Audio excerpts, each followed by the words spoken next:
ഓർത്തു നോക്കുകയാണെങ്കിൽ നമ്മൾ കേരളത്തിൽ വന്നത് ഇന്ത്യയിൽ കോൺഗ്രസ്സിനെ തകർക്കാൻ BJP ചെയ്ത യുക്തി എന്താ? അവർ വിഘടനവാദം പറയുക, മറ്റ് മതങ്ങളെ ആക്ഷേപിക്കുക, അവർക്കിടയിൽ വെറുപ്പുകളുണ്ടാക്കി അവരുടെ പ്രവർത്തകരെ കൊണ്ട് മുസ്ലിം, ക്രിസ്ത്യൻ, ന്യൂനപക്ഷ, പിന്നോക്ക, ദളിത് വിഭാഗങ്ങളെ ആക്രമിക്കുക. ആ അക്രമങ്ങളും അതിൻ്റെ കൊലവിളിയും പോരായ്മകളും വിളിച്ച് പറഞ്ഞ് അധികാരത്തിലെത്തുക. അധികാരത്തിലെത്തിയാൽ അത് വീണ്ടും നിബന്ധനകൾക്ക് വിധേയമല്ലാതെ പ്രവർത്തിക്കുക.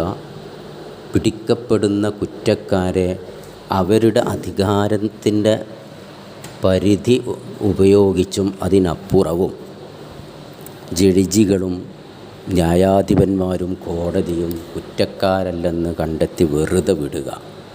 ഇങ്ങനെ മതവിദ്വേഷവും വർഗവിവേചന വിദ്വേഷവും മുന്നോക്ക പിന്നോക്ക വർഗവിദ്വേഷവും ഡിവൈഡിങ്ങും ഉദ്ദേശിച്ചുകൊണ്ട് അതിലൂടെ മാത്രം അധികാരത്തിലെത്തുകയും ഓരോ തെരഞ്ഞെടുപ്പുകൾ വരുമ്പോൾ ഇത്തരം കാര്യങ്ങൾ മാത്രം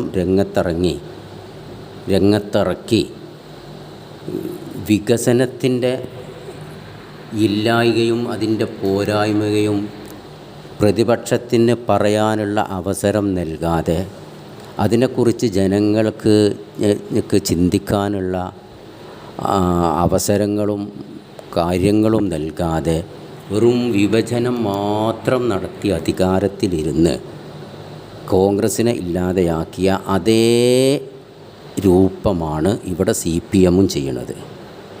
ഇവിടെ ഡീലുകളായിട്ടും SDPI, ജമാഅത്തെ ഇസ്ലാമി പോലത്തവരെ തീവ്രവാദികളാക്കിയും ആക്കാതെയും ആക്കിയതിൻ്റെ ശേഷം പിന്നെ അവരോടൊപ്പം ഡീലുകളുണ്ടെന്ന് പരസ്പരം കുറ്റപ്പെടുത്തിയും ഇങ്ങനെ 10 വർഷത്തെ വികസന ഭരണത്തിൽ ഒരു വികസനവും ഇല്ല എന്ന് വ്യക്തമായി മനസ്സിലാക്കിയ CPM അത് പ്രതിപക്ഷത്തിനെ പ്രചരിപ്പിക്കാനോ ആ വികസനമില്ലായ്കയെക്കുറിച്ച് ജനങ്ങളെ ബോധവൽക്കരിക്കാനോ അനുവദിക്കാതെ ഇത്തരം ഡീലുകളും RSS BJP ബന്ധവും പറഞ്ഞ് അവരുടെ പോരായ്മകൾ മറച്ചു വെച്ച് കോൺഗ്രസ്സിനെ ഇല്ലാതെയാക്കുകയും വീണ്ടും ഭരണത്തിൽ പിടിച്ചു നിൽക്കുകയും ചെയ്യുന്ന RSSൻ്റെ തന്ത്രം ഉപയോഗിക്കുന്ന BJPയും CPMും തമ്മിൽ എന്ത് വ്യത്യാസമാണുള്ളത്?